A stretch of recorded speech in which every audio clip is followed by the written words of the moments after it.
Malik, clinical psychologist, ज़माना शनास के एक न्यू एपिसोड के साथ। ज़माना शनास में हम ऐसे लोगों को बुलाते हैं, ऐसी पर्सनालिटीज़ को बुलाते हैं जिनसे हम ये जान सकें कि वो अपनी लाइफ में ज़ीरो से हीरो कैसे बने और किस तरह से वो अचीवमेंट हासिल की और कैसे हम आप लोगों को हेल्प आउट कर सकते हैं उन पर्सनालिटी से मिलवा के, ताकि आप अपनी ज़िंदगियों में वो चेंज ला सकें, वो चीज़ें अडेप्ट कर सकें जो हमारी उन पर्सनालिटीज़ ने अपनी लाइफ में स्किलफुली हासिल की हैं।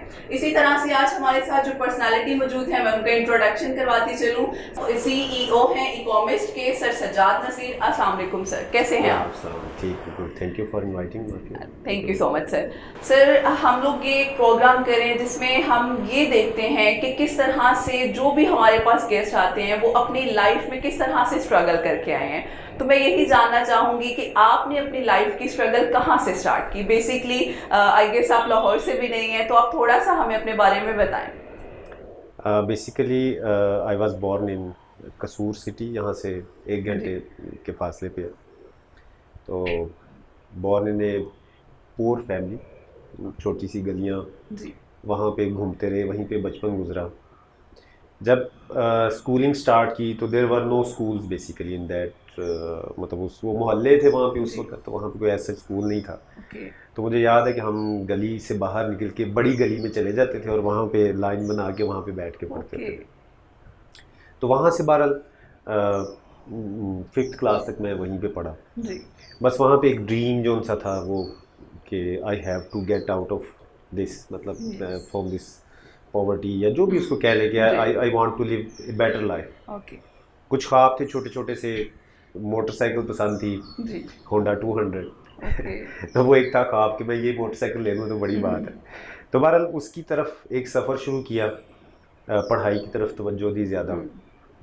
फिर वालिद साहब ने मेहनत की, उन्होंने हमें एक नया स्कूल कसूर में खुला था, कसूर पब्लिक स्कूल के नाम से उस वक्त। तो वहाँ पे मेरा एडमिशन हुआ। वहाँ से बस एक जर्नी स्टार्ट हुई जिसके अंदर मैंने बहुत मेहनत भी की। ऑब्वियसली आपको जब एक ड्रीम के पीछे जाना होता है तो आपको मेहनत करनी पड़ती है। माँ बाप की बहुत इसमें हिम्मत और मेहनत साथ शामिल थी, और इसके अलावा अल्लाह ताला का भी बड़ा करम था, सब उसकी करम की वजह से हुआ सारा कुछ। वालदा साहिबा मेरी बचपन में ही फौत हो गई थी, तो वालिद साहब थे अपने बाकी दादी अम्मा के साथ में मैंने वक्त गुजारा। बहरहाल अल्हम्दुलिल्लाह उसके बाद फिर मैंने अपनी मैट्रिकुलेशन वहीं से की, कसूर पब्लिक स्कूल से, कसूर से मैंने। एंड देन मैं FC कॉलेज लाहौर में चला गया फॉर FSC की। वहाँ पे आपको पता है कि यहाँ पे एक ही ट्रेंड था उस वक्त, या डॉक्टर बनना है या इंजीनियर बनना है, तो समथिंग। तो बायोलॉजी के साथ कोई इतना लगाव नहीं था। तो फिर मैंने सोचा कि ठीक है फिर इंजीनियर बनते। तो वो जो लोगों के कहने से ख्वाब भी बन गया कि ठीक है अब इंजीनियर बनना है। ठीक है, पता नहीं था ये क्या होता है, बट बस वो बनना था। वो बचपन से सुनते आ रहे होते हैं ना कि या तो डॉक्टर बनेगी, लड़कियां होंगी तो डॉक्टर बनेंगी, लड़के होंगे तो इंजीनियर बनेंगे। तो बहरहाल अल्लाह ताला ने वो अपॉर्चुनिटी दे दी। मैंने FSC की। FSC के बाद फिर मैं फॉरेन कंट्री में चला गया, स्कॉलरशिप मुझे मिल गया था वहाँ पे। वहाँ पे जाके मैंने अपनी इंजीनियरिंग कंप्लीट की, मास्टर्स किया, और मास्टर्स के बाद फिर मैंने जॉब स्टार्ट कर दी। मैं बेसिकली पेट्रोलियम इंजीनियर हूँ, ठीक है, और मैंने इस फील्ड के अंदर काफ़ी देर काम किया है। रशिया में, ईस्टर्न यूरोप में, UAE में, लास्ट टाइम मैं सऊदी अरामको में था, सऊदी अरेबिया में। तो वहाँ पे मैंने फिर ये अपनी जॉब्स की। अब वो सारी जॉब्स करने के बाद एक जब इंसान चल रहा होता है तो हर इंसान का एक ड्रीम होता है कि he should have his own asset और समथिंग लाइक दैट, या उसका कोई बिजनेस होना चाहिए। तो मैंने भी सोचा क्यों ना इसकी तरफ आस्ता आस्ता से वी शुड मूव फॉरवर्ड। अब इस सारी जर्नी में जब मैंने ये स्टार्ट किया, इंजीनियरिंग के बाद जब मैंने जॉब स्टार्ट की, it was quite hard job. मुझे उस वक्त अंदाज़ा नहीं था कि पेट्रोलियम की फील्ड बहुत हार्ड है, बट उसके अंदर सोशल लाइफ ख़त्म हो जाती है। आप दूर दराज रेगिस्तानों में, मैदानी इलाकों में कहीं पे आप चले जाते हैं जहाँ पे आपको ह्यूमंस जो उनसे आप मतलब आपकी 10-15 लोगों की टीम के बाद आपको कोई और नज़र नहीं आता। अच्छा, ठीक है। फिर वहाँ से होके अगर आप ऑफ शोर चले जाते हैं तो वो समंदर में आपको प्लेटफॉर्म पे जाके उतार आते हैं चॉपर्स के थ्रू, और फिर वहाँ पे आप अपनी, तो इस लाइफ से भी थोड़ा सा था कि बहुत कट ऑफ हो के फैमिली से भी और सारी चीज़ों से, और बिज़नेस का भी एक ख्वाब था कि वो मैंने करना है। तो उसके लिए मैंने फिर कुछ ट्राइज की। मैं पाकिस्तान में वापस आया, वापस आके मैंने यहाँ पे मुख्तलिफ़ किस्म के बिजनेसेस स्टार्ट करने की कोशिश की, बहुत ज़्यादा बड़ी रेंज पे, प्रॉपर्टी भी, पोल्ट्री फार्म्स का भी, और इस तरह से काफ़ी चीज़ें। लेकिन आपको पता है जब आप एक माहौल से दूसरे माहौल में आते हैं तो मेरे से वो कुछ हो नहीं पाया ना चीज़ों का। यहाँ पे करने का तरीका और है, यहाँ पे चीज़ें परफॉर्म और तरह से होती हैं, वहाँ पे और तरह से था। ठीक है, वहाँ पे गिव एंड टेक बड़ी स्पीडीली हो जाती है, इधर गिव हो जाता है, टेक जो होता है ना बाद में बहुत लेट होता है। तो बहरहाल उस मामलात में देखता रहा, कुछ नहीं बन पाया, मतलब ऐसा जितना कोई सूटेबल चीज़ नज़र नहीं आई।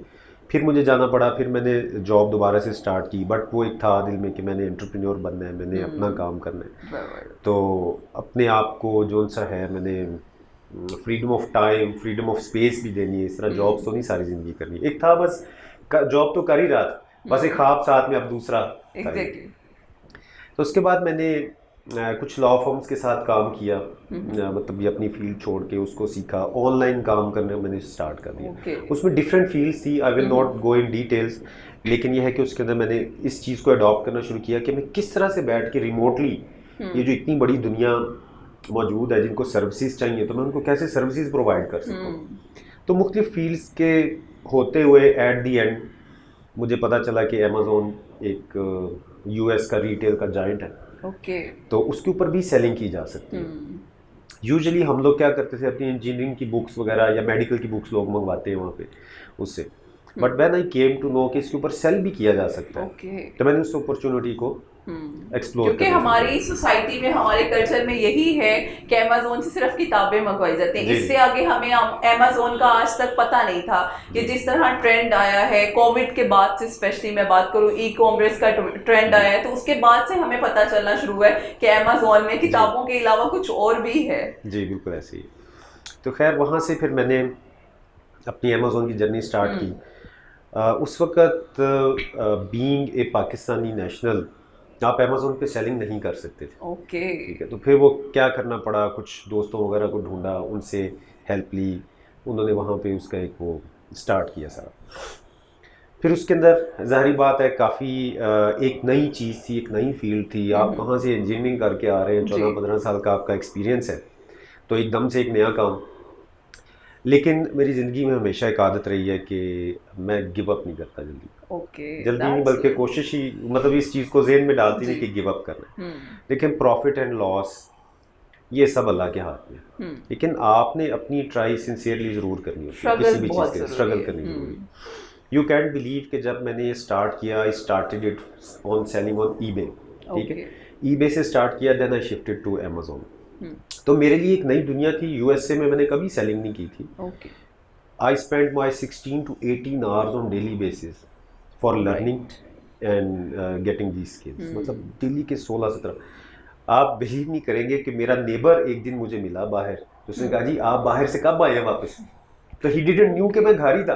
तो इस तरह से कट ऑफ हो गया ना सारी चीज़ों से, वो दिन रात वो YouTube and each and everything. उसके बाद पाकिस्तान में उस वक्त ऐसे प्लेटफॉर्म्स नहीं थे जो कि इस चीज़ की अवेयरनेस दे सकते। अगर कोई लोग कर भी रहे थे तो आपको पता है यहाँ पे जब कोई काम कर रहा होता है वो बताता ही नहीं है। वो ये कहता है कि बस इसको पता चल गया तो शायद ये मेरा चंक भी ले जाए, मेरे से आगे ना निकल जाए, मेरे से आगे ना निकल जाए। तो उसकी वजह से भी काफ़ी मुश्किलात हुई। बहरहाल उस चीज़ को लेके चलता रहा, सेलिंग भी की, आस्ता आस्ता उसकी एक्सपर्टीज़ भी आ गई। अब बेसिकली आप कभी भी जब बिज़नेस करते हैं ना, तो बिज़नेस के अंदर बहुत से मॉडल्स ऑफ आगे होते हैं सेलिंग के। इसी तरह अमेज़न पे भी काफ़ी मॉडल ऑफ सेलिंग थे, वो मुझे इतना उस वक्त अंदाज़ा नहीं था। एक दो को एक्सप्लोर कर लिया, लेकिन बाकी जो उनसे ऑब्वियसली चाहिए थी लर्निंग कहीं से करनी, तो यूट्यूब से, गूगल से बहुत हेल्प ली मैंने इसके बाद। लेकिन आज से 3 साल पहले फिर कुछ प्लेटफॉर्म्स पाकिस्तान में स्टार्ट हुए जिन्होंने इसकी अवेयरनेस देनी शुरू की। वहाँ से फिर जाके मैंने उन प्लेटफॉर्म्स को ज्वाइन किया, वहाँ से लर्निंग की। पहले ही मैं करता रहा था इस काम को, तो आई वॉज क्वाइट हैप्पी कि आई नो दिस स्टफ। अब जो उसमें से नहीं आता था पार्ट, जैसे कि ब्रांड बिल्डिंग का पार्ट था, तो फिर मैंने पाकिस्तान में एक ऑर्गेनाइजेशन थी उनसे जाके ट्रेनिंग ली, और इनेबलर्स के नाम से, और उनसे मैंने ट्रेनिंग ली, और ट्रेनिंग के बाद वो पार्ट भी मेरा समझे कंप्लीट हो गया। ठीक है, तो फिर मैंने सेलिंग स्टार्ट की, उसमें भी सक्सेसफुली वो जो थर्ड मॉडल ऑफ बिजनेस था उसमें भी सक्सेसफुली उसको मैंने अचीव किया। एंड देन एक बीइंग एन एंटरप्रेन्योर मैंने फिर बहुत से लोगों को भी अपने साथ एंगेज किया। सही। क्योंकि आप देखें ना, जैसे बाकी दुनिया में क्या होता है कि आप समझते हैं कि सिर्फ आप सारे के सारे Exactly. काम करें और वो करें, लेकिन ऐसा नहीं होता। आप जितना लोगों को अपने साथ अटैच करते हैं, जितना ज़्यादा टीम बिल्डिंग करते हैं, बिल्कुल, तो वो जो लोग आपके साथ अटैच होते हैं तो उसमें आपको कमी नहीं आती, आपका बढ़ता ही है हमेशा। Exactly. इसमें मैं अक्सर लोगों को मिसाल भी देता हूँ कि दिन कभी 25 घंटे का नहीं होना, वो 24 घंटे का ही रहेगा। ठीक है, इट डिपेंड्स, अब आप पे डिपेंड करता है कि आप कितना टाइम अपना उसके अंदर इंक्रीज कर सकते हैं। फॉर एग्जांपल, अगर आप दिन में 12 घंटे काम करते हैं तो बाकी के जो 12 घंटे दिन के बच गए वो तो आप नहीं कर सकते ना फिजिकली। आपके दिन कितनी देर कर लेंगे, 12, 14, 16 घंटे जिंदगी में कितनी देर ये काम कर लेंगे। लेकिन आप अगर अपने ये इफेक्टिव आवर्स बढ़ाना चाहते हैं तो आप लोगों को अटैच करें। अब उसके 12 घंटे भी आपके साथ मिल गए, उसके 12 घंटे भी आपके साथ मिल गए। तो अगर अपने 5 लोग साथ मिलाए हैं तो अब आपकी स्ट्रेंथ 60 आवर्स की साथ और ऐड हो गई है। तो टीम बिल्डिंग से जो है आप हमेशा ग्रो करते हैं और इसको लेके चलते हैं। लेकिन हमारी सोसाइटी में कल्चर ये है कि लोग कहते हैं कि अगर कोई साथ आ गया तो मेरे से ज्यादा वो अर्न ना कर ले, मुझसे आगे ना निकल जाए। ये हमारी सोसाइटी में मिथ्स और डिलीमास बहुत ज्यादा बने हुए हैं। लेकिन मैं एग्री करूंगी आपकी बात से, जितने लोग मिलके काम करेंगे हमारा ही प्रॉफिट ज्यादा होगा। जी बिल्कुल ऐसे ही है। प्रॉफिट आप स्केलिंग अकेले नहीं कर सकते। आप दुनिया में कोई देख लें, कोई शख्स अकेला नहीं बना, वो टीम्स के साथ उसकी टीम्स काम करती हैं और ईच एंड एवरीथिंग। तो बहरहाल इसके ऊपर जाकर फिर मैं लोगों को अटैच किया और आस्ता आस्ता अपने बिजनेस को स्टेबल किया। It took long time, lot of efforts, दिन रात। क्योंकि अक्सर लोगों को नज़र आ रहा था ये बहुत सक्सेसफुल है, ये गाड़ियों में फिर रहे हैं और इनके पास ये पता नहीं कहाँ से डॉलर्स की बरसात हो रही। लेकिन उन सब चीज़ों से पहले जो एक स्ट्रगल थी वो बैकएंड पे वो बहुत ज़्यादा होती है उसके। क्योंकि जाहिर बात है, जो लोग पैदाइशी तौर पे कुछ लोग अच्छी अमीर फैमिलीज में पैदा होते हैं या उनको विरासत में 100-200 एकड़ ज़मीन मिल जाती है, तो हम लोग तो उस कैटेगरी से नहीं थे। बिल्कुल। तो हमने बिल्कुल स्क्रैच से उस चीज़ को स्टार्ट किया and it took lot of hard work. और सर इस प्रोग्राम का बेसिकली हमारे व्यूअर्स भी जो देख रहे हैं, इस प्रोग्राम का मकसद ही यही है, हम इस प्रोग्राम में ऐसे लोगों को बुलाएं जिन लोगों ने अपनी लाइफ में एफर्ट किया। जिस तरह से सर ने मेंशन किया, जमीन पे बैठ के पढ़ा करते थे और आप देखें अब उनके पास अपनी गाड़ी है, सब कुछ है, वो उन्होंने अचीव किए, वो अपनी स्ट्रगल किए, एफर्ट किए। जिस तरह से आपने शेयर किया कि बिल्कुल किस तरह से वो सारे स्टेप बाय स्टेप आपने इतनी अचीवमेंट हासिल किए हैं, तो मेरा ख्याल है ये आपने बहुत अच्छी, आपको भी पता है कि आपने स्ट्रगल के साथ लेकर चले हैं। सर ये तो आपने हमें बताया कि आपने किस तरह से अपने कैरियर का स्टार्ट किया था। अब थोड़ा सा हम आपकी पर्सनल लाइफ की तरफ आते हैं। थोड़ा सा आप हमें भी बताएं कि आप अपनी लाइफ में ऐसी कौन सी स्केड्यूलिंग लेकर चल रहे हैं जो आप हमारे स्टूडेंट्स को, देखने वाले स्पेशली जो व्यूअर्स हैं, उनको भी सजेस्ट करना चाहेंगे कि वो ऐसी टेक्निक ज़रूर अपनी पर्सनल लाइफ में अप्लाई करें जो उनको प्रोफेशनली भी हेल्प आउट कर सकती है। देखें, बेसिकली आपकी जो डे का टाइम है ना, जैसे मैंने पहले आपको कहा था 25 घंटे का, तो ये नहीं होगा। It will remain 24 hours. इसके अंदर ही आपने अपनी स्टडीज़ करनी है, अपना बिजनेस करना है, अपनी फैमिली को टाइम देना है, या आपका एक पर्सनल टाइम होता है उसको आपने सोना भी है, खाना पीना भी है। तो इन सब चीज़ों को आपको स्केड्यूल करना पड़ेगा। आप इस तरह से नहीं कर सकते कि जब चाहे जब, मतलब without discipline, without doing anything, मतलब अरेंजिंग एनीथिंग आप ये करें। अगर मैं अपनी बात आपको बताऊं तो I get up very early in the morning. Okay, ठीक है। तो सुबह उठ के, ये एक ऐसा टाइम होता है कि इस वक्त बड़ी खामोशी होती है, आप बिल्कुल फ्रेश होते हैं। तो मैंने अपने जितने भी क्रिटिकल टास्क हैं जिनके ऊपर मुझे बहुत ज़्यादा कंसंट्रेशन चाहिए होती है, तो I do it always early in the morning. Okay.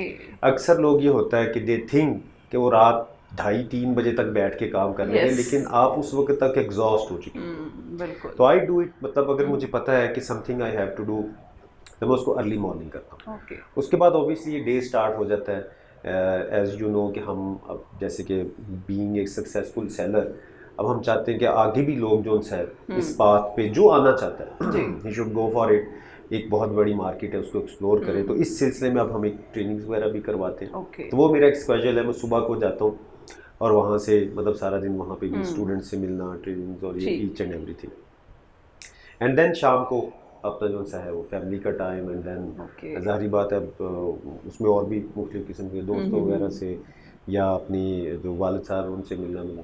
तो ये इस तरह की स्केड्यूल के साथ चल रही है। लेकिन इसके अंदर हम क्या करते हैं कि हम बहुत से काम अधूरे छोड़ते हैं। मैंने अभी जो नोट किया है जो हमारी सोसाइटी में, वही होता है हम आज का काम कल पे, कल का परसों पे, या होता ही है कि जहाँ पे कोई काम मुश्किल आ गया तो हम उसको या तो छोड़ देते हैं या उसको इतना पेंडिंग पे ले जाते हैं कि वो हमें बाद में भी मुश्किल लगना शुरू हो जाता है। बिल्कुल, हम वो करते हैं क्या, कल कर लेंगे और वो कल कभी आती नहीं है, ऐसे ही चलता है। बिल्कुल ऐसे ही चलता जाता है। तो बेसिकली कहने का मकसद ये है कि अगर आपने अपनी एक लाइन चूज कर लिया जिसके ऊपर आप चलना चाहते हैं तो फिर आप उसके साथ सिंसियरिटी से चलें, पूरी सिंसियरिटी से उसे टाइम दें। और एक चीज़ को ज़हन में रखें कि ये इसके अंदर जैसे हम बीइंग ए मुस्लिम, आपके अंदर थोड़ा सा ना वो एक पेशेंस लेवल भी होना चाहिए और आपकी मेहनत के जो रिवॉर्ड आपको मिलने हैं उसके डिसीजन का भी इंतज़ार करना चाहिए।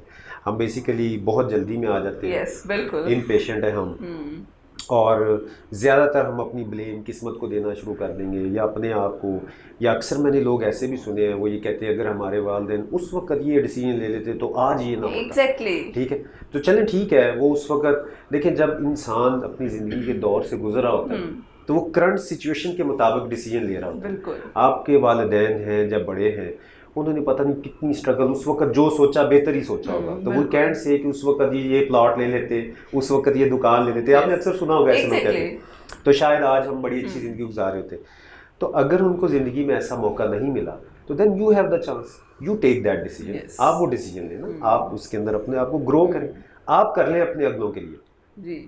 तो इसलिए कंसिस्टेंसी, पेशेंस और सिंसियरिटी बहुत ज़रूरी है जब आपने किसी भी चीज़ के लिए। और मैंने सिर्फ देखा है हमारी जो आजकल की यूथ है बेसिकली, वो हमेशा अपनी चीज़ों को पास्ट में स्टक रह के ना हम लोग अपना प्रेजेंट एंजॉय कर पा रहे होते हैं, या तो पास्ट में स्टक है या फ्यूचर की टेंशन है। जो प्रेजेंट मोमेंट है उसको भी एंजॉय नहीं कर पाते, हालांकि वो इतनी अच्छी शानदार किस्म का प्रेजेंट गुजर है, लेकिन नहीं, काश ये पहले हो जाता, काश ये उस वक्त हो जाता तो मैं आने वाली जिंदगी मेरी बेहतर हो जाती। तो हम अपने उस करंट साइकिल को जो है वो सही तरह से लेकर चल ही नहीं रहे होते। जी बिल्कुल ऐसे ही है। देखिए हम यूजुअली क्या कहते हैं कि अच्छा जी उसने 5 साल पहले ये काम स्टार्ट किया था तो इसलिए वो ठीक है। देखिए किसी भी काम को स्टार्ट करने का वक्त होता है जिस दिन आप उसका इरादा करें।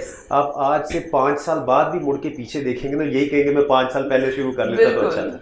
तो इसलिए आपने अगर कोई भी काम करना है, आपने सर्विसेज प्रोवाइड करनी है, एंटरप्रेन्योर बनना है, डॉक्टर, इंजीनियर, जो भी what you want in your life, तो आपको आज डिसीजन लेके बस उसके ऊपर वो जो मैंने आपको 3-4 चीज़ें बताई हैं वो लेके तो आप साथ चलें, तो उसके अंदर ज़रूर आप प्रोग्रेस करेंगे। सर थोड़ा सा अब हम यूथ के बारे में बात करेंगे, क्योंकि आप ई कॉमर्स में काफ़ी ज़्यादा काम कर रहे हैं। हमारे आजकल की जो यूथ है, जो स्टूडेंट्स हैं, वो इसकी तरफ आना चाह रहे हैं, तो क्या क्राइटेरिया, उसके लिए कोई स्पेसिफिक स्टडी है या क्या, किस सिनेरियो से होते हुए हम ई कॉमर्स की तरफ आ सकते हैं, हम कैसे लर्न करके इन स्ट्रेटजीज़ को इम्प्लीमेंट कर सकते हैं? बिल्कुल ठीक है। देखिए बेसिकली हमारी यूथ इस वक्त बहुत बड़ा पार्ट है हमारी, मतलब कह रहे हैं कि हमारी आबादी का, पाकिस्तान का। और मैं कुछ स्टैट्स उस दिन पढ़ रहा था कि हमारी यूनिवर्सिटी से अबाउट 500,000 के करीब लोग जो ग्रेजुएट होते हैं और उसमें से सिर्फ 2 या 3% शायद, अगर मैं गलती नहीं कर रहा, तो लोग जॉब्स ले सकते हैं। अब ऑब्वियसली आपने जब भी आप किसी यूनिवर्सिटी कॉलेज में पढ़ते हैं, यू स्पेंड ह्यूज मनी, ठीक है। वो किसी के लिए हो सकता है कम हो, किसी के लिए बहुत ज़्यादा हो, ठीक है। आप एक छोटी सी हो सकता है यूनिवर्सिटी में पढ़े हो जिसकी थोड़ी फीस है, but for that person that may be a huge investment. तो वो सारा कुछ करने के बाद जब आता है, पूरी मेहनत करता है, कुछ लोग नहीं भी करते उसमें से, लेकिन बहुत से लोग करते भी, तो उसको जब आगे जॉब नहीं मिलती तो वो क्या करता है कि वो फिर फ्रस्ट्रेशन का शिकार होता है। इसके अंदर ये है कि हमारा थोड़ा सा माइंडसेट बचपन से भी इस तरह का होता है, अच्छा आपने डॉक्टर बनना है, जॉब करनी है, इंजीनियर बनना है, जॉब करनी है, आपने MA करना है, जॉब करनी है। हमने कभी ये चीज़ अपने बच्चे के ज़हन में नहीं डाली कि आपने इल्म हासिल करके you have to invent something, you have to explore something, आपने कुछ नया करना है। कोई ऐसा फिर वो जब भी आप अपना बिजनेस करें, आप अपनी चीज़ को ही बना के उसके ऊपर, तो इस वजह से हम हमेशा वी आर इन द मतलब हंट ऑफ जॉब्स। जब वो जॉब नहीं मिलती तो हमें कोई वे आउट नजर नहीं आता। हम कहते हैं बस जॉब नहीं मिली तो हम नाकाम हो गए, ऐसा नहीं है। May be you can be a good entrepreneur, हो सकता है you can be a very good service provider, हो सकता है आप बहुत अच्छे स्पीकर बन सकते हो, आप हो सकता है बहुत अच्छे, मतलब आप तो अपने आप को तो एक्सप्लोर नहीं करते। ठीक है। तो यूथ जो सी है बेसिकली, हम ई कॉमर्स ये ट्रेनिंग जो हमने स्टार्ट की हुई है, अक्सर लोग समझते हैं कि देखिए ये ट्रेनिंग्स दे रहे हैं, they want their fees and that's why they are attracting us. ऐसे ही है, हमें ऐसे ही लगता है। लेकिन बात ये है कि देखिए fees is a part of business. Yes, मैंने आपको एक एग्जांपल देता हूँ, मैंने 500 के करीब स्टूडेंट्स फ्री में पढ़ाए, but they never came back to me again. Yes, और जो पेड स्टूडेंट्स थे वो सब के सब उन्होंने काम भी किया, मेहनत भी की, ठीक है there is money involve in that, लेकिन उन्होंने मेहनत भी की और सारा मेरा ख्याल है एक इंसेंटिव बहुत जरूरी है। आपकी जेब से चाहे 1 रुपया भी जा रहा है ना, उसकी कदर होती है। जब आप उसी चीज को सेम फ्री पे करवाओ, उसकी इतनी कदर नहीं रहती है। देखिए आप सुबह उठ के जितना मर्जी इरादा कर लें कि मैंने एक्सरसाइज करनी है, आपसे नहीं होगी, लेकिन आप जब जिम की फीस पे करते हैं तो आप सुबह उठ के टाइम पे वहाँ पे बिल्कुल ऐसे, तो एक वो थोड़ा सा होता है। बहरहाल it's not about the fees basically. हमने जो अपनी ये प्लेटफॉर्म्स बनाए हैं, हमने फेसबुक के ग्रुप्स बनाए हैं उसके अंदर। उसमें जो हम यूथ को ये कहते हैं कि आप हमारे वो ग्रुप्स ज्वाइन करें एंड जस्ट लर्न, सिर्फ सीखें वहाँ से। हम उसके ऊपर फ्री वीडियोस अपलोड करते हैं, जो भी हमारे से हो सकता है नॉलेज शेयरिंग के लिए हम उसके ऊपर अपलोड करते रहते हैं। आप वहाँ पे देख सकते हैं, आप वहाँ पे क्वेश्चन कर सकते हैं। हमारी सपोर्ट टीम्स हैं जो कि आपको उसी वक्त आंसर करती हैं, ठीक है, व्हाट यू वांट, जैसा भी आपने क्वेश्चन करना आप पूछें वहाँ पे। तो इस तरह के प्लेटफॉर्म दुनिया में कहीं पे भी नहीं कि आप जो चाहे पूछ सकते हैं और फ्री ऑफ कॉस्ट कर सकते हैं। मैं आपको एक रिसेंट एक एग्जांपल भी देता हूँ कि एक यूएसए से गेस्ट आए हुए थे हमारे, वो भी ई कॉमर्स से रिलेटेड हैं, और हो सकता है लोगों को उनका इतना पता ना हो, ब्रैडले स्यूटन उनका नाम था। तो ही वाज सरप्राइज्ड कि आप पाकिस्तान में इस कॉस्ट में इतना बड़ा आप एक प्रोवाइड करेंगे। वो बता रहा था यूएसए के अंदर 2-3 हज़ार डॉलर लोग खर्चते हैं and after 3 months you can't even ask A question. तो उसने जब रुपीस को डॉलर्स में किया तो ही वाज सरप्राइज कि आप इसको मैनेज किस तरह से करें।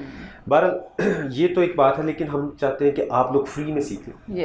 आप अगर पेड ट्रेनिंग्स नहीं करना चाहते, आप अफोर्ड नहीं कर सकते, उसके लिए भी हमने इंशाल्लाह after 1 month we will be announcing on our website and in our group कि हम उसके अंदर एक कोटा ऐसे लोगों का रखेंगे कि उनको हम फ्री ऑफ कॉस्ट ट्रेनिंग देंगे जितनी हम अफोर्ड कर सकते हैं। और सेकेंडली हम उसमें से ऐसे लोग जो पेड स्टूडेंट्स हैं but they are good enough, उन्होंने बहुत अच्छा सीखा है और दे शोड कि देयर इंटरेस्ट पैशन और उन्होंने अच्छी तरह से चीज़ों को किया है, तो हम उनको भी जो सा है रिफंड किया करेंगे। You are good to go, मतलब आप टॉप 3 जो से हैं उनको हम रिफंड कर दिया करेंगे। तो इस तरह की स्ट्रेटजीज लाना चाहते हैं ताकि लोग मोटिवेटेड भी रहें और इस फील्ड को ज्वाइन भी करें। पेड स्टूडेंट्स के अलावा आप फ्री भी आके आप हमारे से कंसल्टेशन ले सकते हैं। उसके लिए हमने पहले टाइमिंग अनाउंस की थी but due to change of office address अभी हमने उसको पोस्टपोन किया हुआ है और हम दोबारा से अपने ग्रुप में उसे अनाउंस करेंगे। तो there is 1 hour in a day जब आप वॉक इन हमारे ऑफिस में आ सकते हैं और आपके किसी भी किस्म के क्वेश्चंस हैं ई कॉमर्स से रिलेटेड, आपके बेसिक लेवल के क्वेश्चंस हैं, आपके एक्सपर्ट लेवल के क्वेश्चंस हैं, you can come and ask in that. और मेरा ख्याल है ये हमारे यूथ के लिए, और वो लोग जो कह रहे हैं हम बेरोजगार हैं, हमें कोई जॉब नहीं मिल रही, हमें नहीं समझ आ रहा हम अपना काम किस तरह से स्टार्ट करें, तो मेरा ख्याल है कि एक बेस्ट अपॉर्चुनिटी है उन सब लोगों के लिए। मैं इसमें अपॉर्चुनिटी की अगर बात करें तो Amazon is a giant for retail selling, ठीक है। तो एक पार्ट तो है being an entrepreneur you have to invest money, दूसरा पार्ट ये है कि आप उसकी सर्विसेज प्रोवाइड कर सकते हैं। एक $320 बिलियन की पर ईयर्स की सेल करने वाले जाइंट को या वहाँ पे जो सेलर्स हैं उनको सर्विसेज भी चाहिए। Now it's up to you, ये अब आप पे डिपेंड करता है कि how you are going to learn, how you are going to explore those opportunities, ठीक है। अब आपका दरवाजा नॉक करके तो किसी ने कहना मेरे काम, बिल्कुल ऐसे ही है, लेकिन हम चाहते हैं हमारे साथ ऐसा ही हो।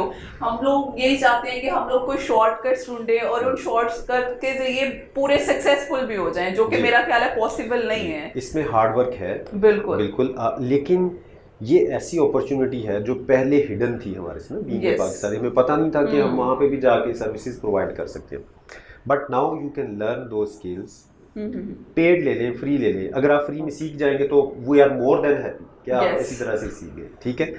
और if you want mentorship, you want a person जो कि आपके साथ लेके चले और आपको मतलब उसमें सपोर्ट दे, then you have to engage a team और उस टीम को हैंडल करने के लिए ऑब्वियसली हमने उनको भी पे करना, तो बेसिकली इस सारे सिस्टम को भी मैनेज करना, तो you need money for that. और ये मेरा ख्याल है बहुत बेहतरीन एक प्लेटफॉर्म भी है बच्चों के लिए सीखने के लिए, और वो यंग जनरेशन जिनके पास जॉब्स नहीं है वो भी इस तरफ आके अपना थोड़ा वेट है, लेकिन मेरा ख्याल है इसमें बहुत अच्छा उनको इंसेंटिव एट द एंड मिल सकता है। जी बिल्कुल मिल सकता है। तो सर लास्टली मैं ये पूछना चाहूंगी कि आपने बहुत से डिफरेंट कंट्रीज में विजिट किया, तो मेरा क्वेश्चन ये है कि आपने किस तरह से उन कंट्रीज को अपने पाकिस्तान से एक डिफरेंट जो है वो कंट्री देखा, या क्या ऐसा पर्सपेक्टिव आप समझते हैं जो हमारे कल्चर में है, हमारी जो कौम है उसको एक पॉजिटिव वे में ले रही है जो वहाँ पे नहीं है? देखिए, हम फर्स्ट ऑफ ऑल तो ये है कि हम पाकिस्तानी एक बहुत टैलेंटेड कौम, इस बात में मुझे कोई डाउट नहीं। हमारे अंदर बहुत टैलेंट है जी, लेकिन हम उसको यूज़ थोड़ा सा ना किसी और तरफ थोड़ा मैंने काफ़ी कंट्रीज़ को विज़िट किया है और वहाँ पे लोग किस तरह रहते हैं, उनका माइंडसेट क्या है, तो आई वॉज सरप्राइज कि why we are behind those people. मतलब बिहाइंड मीन्स कि हमें एक वो तरक्की की जो उसको ही देखते हैं ना कि हम पीछे रह गए, हमारे पास वो टेक्नोलॉजी नहीं है, हमारे पास उतने पैसे नहीं है, हम उतना अमीर मुल्क नहीं है। तो सम टाइम ये क्वेश्चन आता है जिनमें why we are behind that. हमारी यूथ जो सी है माशाल्लाह, दे आर ब्रेन्स बेसिकली, लेकिन उनको ट्रेनिंग उस तरह से नहीं दी गई। ट्रेनिंग ये वाली ट्रेनिंग दी, मतलब बचपन से एक वो जो होती है ना, ब्रॉडअप आप कह सकते हैं, ब्रॉडअप आपका उस तरह से नहीं हुआ था, आपका माइंडसेट वैसा नहीं क्लियर किया था। छोटी छोटी मुश्किलात से हम घबरा जाते हैं, हम दूसरों पे ब्लेम करते हैं। अब जैसे मैं एक दिन सोच रहा था कि हम लोग गवर्नमेंट को कहते हैं कि इन्होंने हमारे लिए कुछ नहीं किया, उन्होंने कुछ नहीं दिया। तो मैं एक एग्जांपल ले रहा था, अगर मैं इंग्लिश में या किसी चीज़ में एक्सपर्ट होना चाहता हूँ तो मुझे गवर्नमेंट ने तो नहीं मना किया कि आप लाइब्रेरी ना जाएं, उन्होंने तो मुझे नहीं कहा कि यूट्यूब की वीडियोस ना देखें आप, या उन्होंने कोई रिस्ट्रिक्शन तो नहीं लगाई, कोई और वीडियोस देख रहे होते हैं, तो हम सारा दिन तो वो टिकटॉक पे और इस तरह की चीज़ें देखते रहते थे। तो ये तो it's all about your priorities. अब आप देखें ना कि इस मोबाइल को अच्छे तरीके से भी इस्तेमाल किया जा सकता है या इसका बुरा इस्तेमाल भी किया जा सकता है। तो आप अगर उसको पॉजिटिव मीन्स में लेके चलते हैं तो आप दिन में देखेंगे कि 3-4 घंटे तो आप फजूल उसके ऊपर अपने ऐसे ही है। इसी चीज़ को आप उसके अंदर ले लर्निंग में ले, तो बेसिकली लर्निंग द स्किल्स ये है बेसिक जो सा हमारे अंदर कमी है। हम लोग स्किल्स को लर्न नहीं करते, हम इसको गैर अहम समझते हैं। हम समझते हैं कि we should do a huge course, 6-7 साल की degree. It's very necessary to finish university, it's very necessary to have a degree, क्योंकि ये आपकी तरबियत करती है, आपको बहुत ज़्यादा चीज़ों का पता चलता है, आपको एक एक्सपोजर मिलता है। लेकिन स्किल्स डेवलपमेंट भी साथ साथ आप अगर आप प्रैक्टिकल, क्योंकि हम थ्योरी तो सारी पढ़ लेते हैं लेकिन हम उसको प्रैक्टिकली यूटिलाइज नहीं करना आता। हमें थ्योरी आप सुन लें, रट्टा लगा होगा हमारे स्टूडेंट्स को, अच्छा ये डेफिनेशन है, अच्छा सर ये इक्विपमेंट किस तरह से हो गई, ये तो मुझे पढ़ाया ही नहीं गया, तो वो इस तरह से आ जाता है। मैं आपको एक सिंपल सी मिसाल देता हूँ कि एक एयर कंडीशनिंग का इंजीनियर जो सा है जी, ठीक है, और एक एयर कंडीशन लगाने वाला जो आपके घर में, उन दोनों में से अर्निंग सबसे पहले कौन स्टार्ट कर सकता है? वही जो लगाने वाला है। बिकॉज इंजीनियर को करते हुए, जॉब लेते हुए, ये मैं एक एग्जांपल दी, मैं ये नहीं कह रहा कि इंजीनियर वो घर में आके एसी लगाना शुरू कर दे, but it's all about the necessity of skill development. कि आपके पास ऐसी स्किल जरूर होनी चाहिए जिसको आप कहीं पे यूटिलाइज करके, मेहनत करके यू कैन स्टार्ट अर्निंग। ठीक है, तो इसलिए स्किल डेवलपमेंट जो सी ना ये कमी है हमारे अंदर, ये जो चीज़ मैंने डिफरेंस देखा। बाकी हम लोगों की एजुकेशन भी किसी हद तक ठीक है। अगर हम अपने रवायात को या अपनी ट्रेडिशंस को भी देखें तो दे आर यूनिक, हम उनको सिर्फ अडॉप्ट नहीं कर पा रहे किसी वजह से। बाकी डिसिप्लिन उनमें बहुत है, वो डिफरेंस है हमारा थोड़ा सा। और इसके अलावा कंसिस्टेंसी का बहुत बड़ा इशू है, हम कंसिस्टेंट नहीं रहते, बहुत जल्दी गिव अप कर देते हैं। सेकेंडली थोड़ा सा हमारा जो है being a man of word, वो थोड़ा सा है। एक बात को जब कहा, जिस टाइम पे कहा, जितने का कहा, तो उसको थोड़ा सा कंटिन्यू करना, तो ये चीज़ें। लेकिन आई थिंक कि अगर इसके अंदर पूरी सोसाइटी, जिसमें कि हमारे वालिदैन से लेकर हमारे स्कूल्स, कॉलेजेस, यूनिवर्सिटीज़ तक, वो सिर्फ किताबें रटाने की बजाय अगर इस चीज़ की भी हमें ट्रेनिंग दें साथ साथ, क्योंकि मैं इस फेज से गुजर चुका हूँ, तो आई थिंक कि we can be better than anyone in the world. और सर मेरा ख्याल है अब यूनिवर्सिटीज़ में ये लेक्चर्स भी स्टार्ट हुए हैं, लाइफ स्किल्स ट्रेनिंग, क्योंकि इस चीज़ के बारे में हमें बताया नहीं जाता। तो मैं बल्कि अप्रिशिएट करूंगी जो ये एक नया प्रोग्राम स्टार्ट हुआ है डिफरेंट यूनिवर्सिटीज़ में, कॉलेजेस में, लाइफ स्किल्स ट्रेनिंग बच्चों को सिखाने के लिए, ताकि वो उन चीज़ों को प्रैक्टिकली भी इम्प्लीमेंट कर सकें। सर लास्टली इन शॉर्ट के एक क्वेश्चन है मेरा आपसे, आपने इतनी स्ट्रगल की तो क्या कभी आप स्ट्रेस या टेंशन का शिकार नहीं हुए? अगर हुए, वैसे हुए तो होंगे, जिस तरह से हम अपनी लाइफ में एफर्ट करते हैं, कहीं ना कहीं ये मेरा ख्याल है कोई भी नहीं कह सकता कि मैं अपनी जिंदगी में कभी स्ट्रेस का शिकार नहीं हुआ। तो मुझे ये बताएं, आप उस स्ट्रेस से किस तरह से निकले और किस तरह से उस चीज़ों को मैनेज किया? देखिए, ये पार्ट ऑफ लाइफ है स्ट्रेस। yes. इससे आप भाग नहीं सकते। इसकी इंटेंसिटी डिफरेंट हो सकती है, किसी को कम है, किसी को ज़्यादा है, लेकिन रहता ज़रूर है हर कोई उसके। और फिर कुछ लोग ऐसे होते हैं जो इसके साथ डील करते हैं, कुछ लोग होते हैं वो इसका एहसास भी नहीं होता कि they are in stress. Stress में आ जाता है जी बंदा, कभी मुख्तलिफ किस्म के मसले मसाइल हैं आपकी, जब ज़िंदगी प्रैक्टिकल लाइफ स्टार्ट होती है, या जब एक पॉवर्टी से किसी और जगह पे आते हैं या इस तरह से, तो वो ऑब्वियसली आप एक स्ट्रेस में रहते हैं। लेकिन इसके अंदर हमेशा से अपने आप को ही आपको समझाना पड़ता है। आपको अपने आप को ही ट्रेन करना पड़ता है। किसी ने आके आपका स्ट्रेस खत्म नहीं करना। आप किसी के पास अगर जाते हैं उसको क्या करते हैं, अपना हाल दिल बताते हैं और वो गाइडेंस दे सकते हैं, असल काम आपने करना है, असल काम हमने खुद करना होता है। तो एक चीज़ जहन में रख लें, इट्स वंस गिवन लाइफ, ये दोबारा नहीं मिलनी आपको। इसी में ही आपने ये सारे काम भी करने हैं, इसी में अल्लाह को भी राजी करना है, इसी में सारा कुछ आपने करना है। तो अगर आपने ये ज़िंदगी उसी स्ट्रेस में गुजार दी तो इसका कोई फ़ायदा नहीं। ना तो आप बढ़ सकते हैं, ना तो आप चीज़ों को प्रॉपर तरीके से कर सकते हैं। उसको मैनेज करना पड़ेगा, आएगा ज़रूर। स्ट्रेस रहता है, जैसे लॉस हो जाते हैं। मुझे भी एक दफ़ा बहुत बड़ा लॉस हुआ था, तो आई वॉज इन स्ट्रेस कि अब मैं क्या करूँ। बट व्हाट आई डिड, मैंने बुक्स खरीदी। मैंने ये इशफाक साहब की बुक्स हैं वो ले ली, इस तरह से और कुछ बुक्स थी, कुछ इस्लामिक बुक्स थी, तो मैंने बुक रीडिंग स्टार्ट कर दी। अब सब घर वाले कहे कि ये तो एक कुछ ऐसा हुआ है, ये क्या हुआ है। मैंने कहा आई गॉट सम लॉस, और काफ़ी हैवी लॉस। तो ये बुक रीडिंग, तो मैंने क्या किया, उसको मैनेज किया अपने स्ट्रेस को। उसके अंदर से कुछ मोटिवेशन ली, कुछ थोड़ा सा। तो हमने इस स्ट्रेस में से निकलना बाहर बेसिकली। इसके लिए चाहे आपको अगर किसी को कंसल्ट भी करना पड़ जाए, do professional help, go and get some help. और जब आप इससे बाहर आते हैं, यू विल सी कि यू वर इन स्ट्रेस, और दुनिया बिल्कुल एक डिफरेंट पर्सपेक्टिव से नजर आती है फिर। दैट्स तो ये स्ट्रेस मैनेजमेंट बड़ी ज़रूरी है। और आजकल हमारे ज़माने में आप देखें, आप ऑफिस से निकल के घर तक जाते हैं तो ट्रैफिक से इतना स्ट्रेस आपको बहुत, आप घर में जाते हैं तो किस तरह से, but you have to deal with it. कुछ लोग इसको दीनी लिहाज से डील कर लेते हैं, उनका वो बहुत स्ट्रॉन्ग होता है इस चीज़ को ना, वो अल्लाह पे तवक्कल एंड ईच एंड एवरीथिंग, तो उसको बड़ी जल्दी डील कर लेते हैं। कुछ इतना नहीं होता, इतने स्ट्रॉन्ग नहीं होते, तो उनको फिर कोई मोटिवेशन लेनी पड़ती है अपनी लाइफ से, किसी की लाइफ से, कि अच्छा इसने कर लिया तो मैं भी इंशाल्लाह, अगर मैं गिर गया हूँ तो उठ जाऊँगा, मैं भी चला जाऊँगा। तो इसलिए गिव अप ना करें। ये एक दफ़ा की ज़िंदगी है, इसी को मैनेज करें, अच्छे तरीके से मैनेज कर लें, इसी को आगे कंटिन्यू। बहुत अच्छा मैसेज है हमारी यूथ के लिए, हमारे लोगों के लिए जो सर दे रहे हैं। तो आई थिंक अगर इसी चीज़ को जहन में रखा जाए तो you can just never give up and go ahead.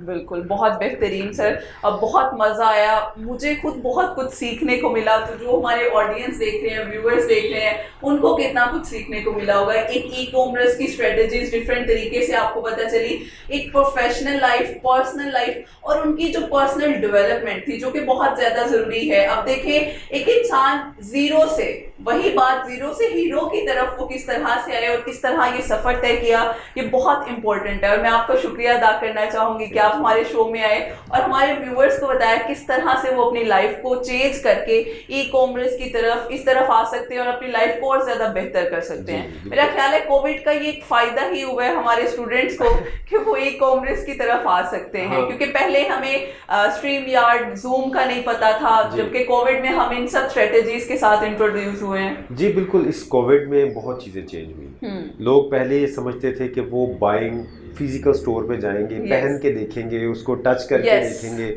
उसका कलर देखेंगे, देन दे विल बाय। अब उनको ये समझ आ रही है कि ये काम वैसे भी हो सकता है। यू कैन, अभी तो देखें ना, ग्रोसरीज की एप्स तक आ गई जो आपके घर पे। दराज है हमारी कंट्री में, वो कितना ज़्यादा इस वक्त। तो ऑब्वियसली इस कोविड से इस ई कॉमर्स का पोटेंशियल बिल्कुल सामने नजर आया। बहुत से लोग लोगों के बिजनेसेस बंद हुए, लेकिन जिनके ऑनलाइन बिजनेसेस थे वो बंद नहीं हुए, उन्हें वो फायदा ग्रो ही हुआ, किया yes, बहुत ज़्यादा। बिल्कुल। तो बिल्कुल हमें देखिए ये आने वाला फ्यूचर है। Yes. जैसे आप देखें, आप कहाँ से एक टेलीफोन था, वो इतना बड़ा घर में पड़ा होता था, नंबर डायल या घुमाने वाला, yes. ठीक है ना, वहाँ से लेके आप कितनी सॉफ्ट टच Smartphone, मोबाइल से yes. स्मार्ट, बल्कि वो तो अब आपकी वॉचेस में चला गया, Exactly. ठीक है। तो यही चीज़ जो आपका ट्रेडिशनल बिजनेस था, जो बाइंग सेलिंग थी, वो इलेक्ट्रॉनिकली हो रही है, काफ़ी हद तक हो रही है, और अभी बहुत बड़ा पोटेंशियल इसके अंदर Exactly. है। तो मेरा तो ये मैसेज है कि अगर आप इसको just take it as a skill, ठीक है, अगर आप ई कॉमर्स की स्किल डेवलप करते हैं अपने सेलिंग की, बाइंग की, मतलब सेलिंग की ज़्यादातर, और सर्विसिंग प्रोवाइड करने की, सर्विसेज प्रोवाइड करने की, तो ये आपके लिए एक अपॉर्चुनिटी है। बिलियंस ऑफ डॉलर की मार्केट है जिसमें आपने अपना छोटा सा चंक, जबरदस्त। ठीक है। और मेरा ख्याल है इस शो का लास्टली मैसेज हम सब की तरफ से यही है, हमें गिव अप नहीं करना चाहिए, स्ट्रगल करनी चाहिए, और स्ट्रगल करने के बाद हमें अचीवमेंट हासिल होती है। इसके बहुत से आपके लिए सबूत आप डिफरेंट पर्सनैलिटीज की फॉर्म में देखते हैं। जैसे आज सर हमारे साथ मौजूद थे, उन्होंने अपनी लाइफ के बारे में हमें बताया, तो हम उनका शुक्रिया अदा करना चाहेंगे। और टाइम बहुत थोड़ा है, बातें बहुत ज़्यादा हैं। इंशाल्लाह फिर हाजिर होंगे एक नई प्रोग्राम के साथ, एक नई ज़माना शनास पर्सनैलिटी के साथ। तब तक के लिए मुआफ़ा मलिक को इजाज़त दीजिए। अल्लाह हाफ़िज़।